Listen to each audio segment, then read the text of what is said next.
There is a tiger in every person.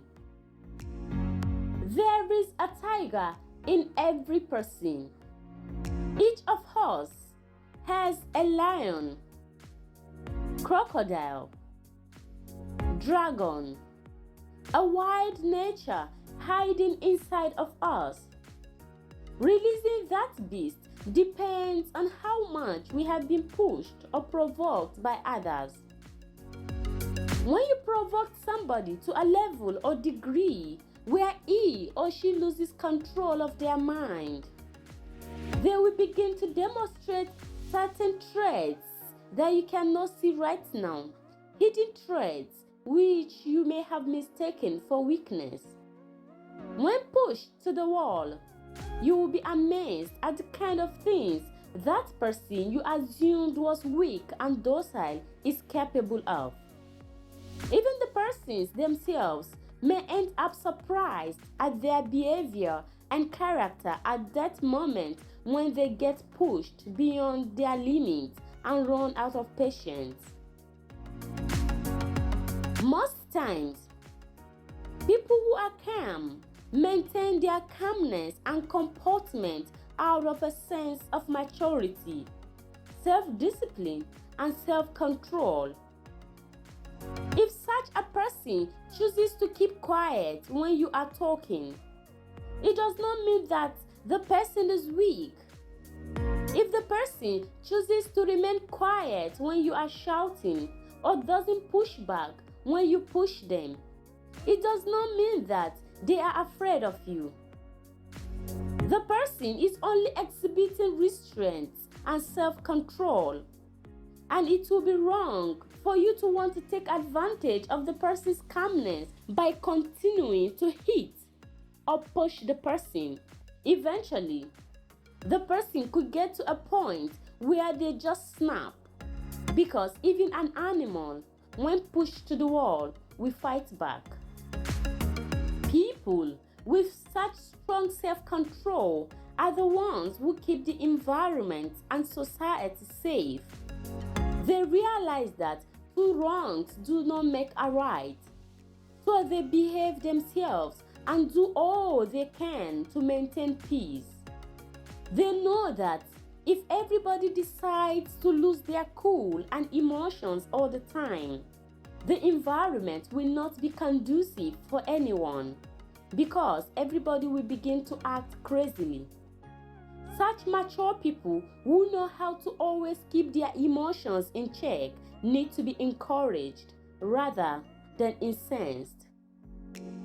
The people who is pushing or inciting the other person has already exposed his strength.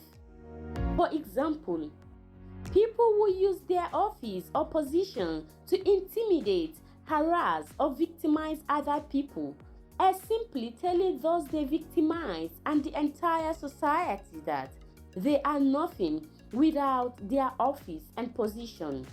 That's where their power lies. That is much they can do. The Bible describes Samson as a man of muscles and raw power, while Joseph was a man of diplomacy and tact. Yet, between Samson and Joseph, which can we really say was the stronger? Undoubtedly, the conclusion is that Joseph was the stronger. That is because although Samson had natural strength, he was a very emotional person and always quick to react to every situation. Joseph, on the other hand, was not emotional but rational.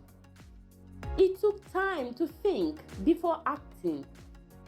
The result is that while Samson died with his enemies without achieving his goals, Joseph ended up becoming leader over those who were once his masters and achieved his goals of saving his people from famine and settling them in the best part of Egypt. Joseph, who was the gentle one, was actually stronger on the inside, and because of that, he fulfilled all his dreams. While Samson looked physically stronger, he was actually weaker on the inside. The conclusion from their lives is that the calm person is stronger on the inside and is usually deadlier than the person who is always making noise. The story is told of a baby kite that was learning how to hunt and one day returned home with a baby duck for their dinner. Before going ahead to eat the baby duck, however, the mother kite asked the baby kite what the reaction of the mother duck was when it carried away the duckling. The baby kite responded that the mother duck had not done anything or said a word.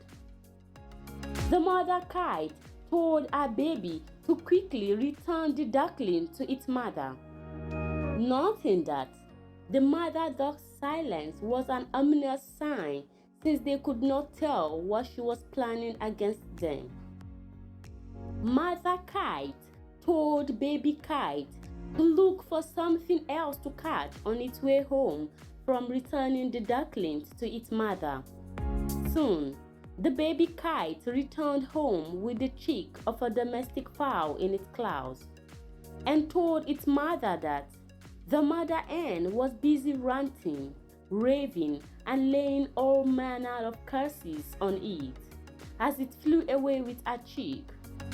To which the mother kite responded that they could go ahead to eat the chick because the mother hen had already exhibited everything it was capable of, and there was therefore nothing to fear. The lesson from that anecdote is that people who are naturally more tolerant of other people's actions can come up with heavier revenge and retaliation. They are usually not in a hurry to get back at other people for hurting them.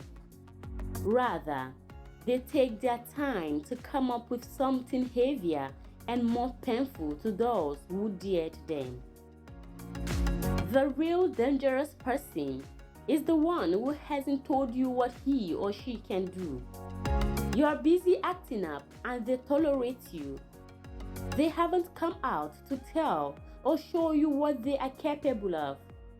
That is because they haven't made up their minds about the kind of action, attack, or resistance to put against you. They haven't made up their minds to retaliate, but you are already exposing your action. Your action may be administrative or violent, but so long as you have gone ahead to show what you can do, you have exposed your weakness. In terms of measurement, your initial action may cause the other person only 20% hurt. That means it is something momentary, but you don't know whether the person will come back at you with a pain that will live with you forever, 100% hurt or damage. Some people derive a sense of pleasure and fulfillment from retaliating against those who have hurt them because they take their time to plan their revenge. They feel satisfied because they have tolerated the other person long enough and decided it was time to give them a dose of their own medicine. A husband could persist in hitting his wife and doing things to hurt her, thinking she is too weak to retaliate, not knowing that she is simply tolerating his actions. That woman only chose to remain mature, composed, and tolerant of the man's excesses. If the man persists in hurting her, a day will come when that same calm, gentle, and understanding woman will be pushed to the point where she becomes violent and does something terrible to the man, something worse than anything he had ever done to her. That is because she has been forced to the point of losing control. Parents can push their children to become wild and violent. Brothers and sisters can do the same to one another. Anybody can be pushed to the point where they lose control and unleash the wild beast inside of them. The way we can manage people to keep good relationships with them is the same way we can mismanage them to turn them wild and violent against us. A properly managed relationship will grow sweeter, while a mismanaged one will grow bitter. The question to ask, therefore, is who is provoking who? Whoever is provoking the other. And indeed, anytime you are dealing with humans, you should always bear in mind that they are exposed to information. The one thing you must ask yourself is, this person I am hurting or provoking in the name of showing my strength, do I know the people he or she is talking to? And what those people are capable of doing? Do I know the kind of information or incitement they are giving out against me? We do not really know what other people are capable of when they are pushed to the wall. We could already be dead while walking as a result of the things people have concluded about us and our oppressive actions against them. History is full of accounts of powerful people, kings, rulers, generals, and great warlords that were killed rather cheaply by people they thought had no guards to do anything against them, despite their meanness towards such people. That the people you are victimizing with your office or position today have not made up their minds to take any action or retaliate against you doesn't mean that you are safe. It doesn't also mean that they are weak. Petrol is cool and calm until it is tested with fire. That's when you will know how dangerous it is. The same thing can be said about the domestic gas we use for cooking in our homes. Handle that same gas wrongly, and you will know just how violent it really is. These two substances render all sorts of services to us, and we derive joy from using them. At the same time, if we mismanage them, we will learn what they are capable of. As harmless as they look, they are able to raise a mighty skyscraper to the ground. So, when a person is tolerating and giving you room for repentance, realization, or understanding of your errors so that you can change, and you mistake their calmness for weakness, note that you are pushing that person to the wall and mismanaging that person the same way you can mismanage gas or petrol. You are courting disaster, and eventually you will unleash the explosive potentials within that person, resulting in the destruction of everything you thought you have built up for yourself. Do not take it for granted that because somebody did not say or do anything about what you did to them, they have forgiven or cannot do anything against you. Endeavor to avoid doing things that could incite people against you or cause them to hold a grudge against you, because you do not know what they are capable of. Comporting ourselves decently and exhibiting good behavior towards everyone we meet should be the ultimate goal of living in society. Being diplomatic in our dealings with those we meet in life's journey is the best. We should always strive to be considerate in our dealings with one another, always thinking about how the other person will feel if we do things to hurt them. Don't do anything with impunity as if you own the world or you are so strong and powerful that nobody can touch you. Remember that stronger, greater, and mightier people than you have passed through this earth before you.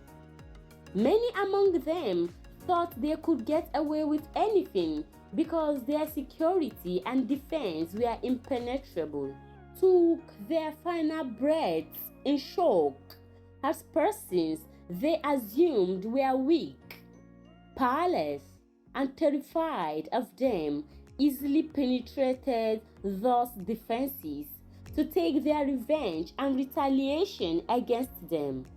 So, always be careful of how you treat human beings. Treat people with value and respect so that the society will be conducive for everybody.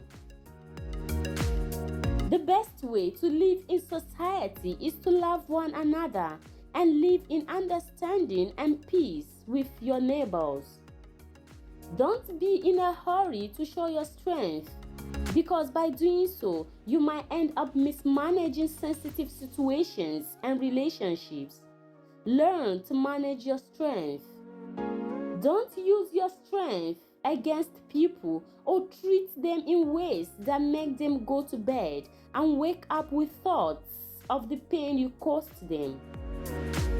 By so doing, you are instilling thoughts of evil and retaliation into their minds, and the consequences could be disastrous for society. Written by His Royal Highness Ambassador Dr. Apollos Chu, Egberemero Kori, and Honor Air in Chair the 10th of LMA.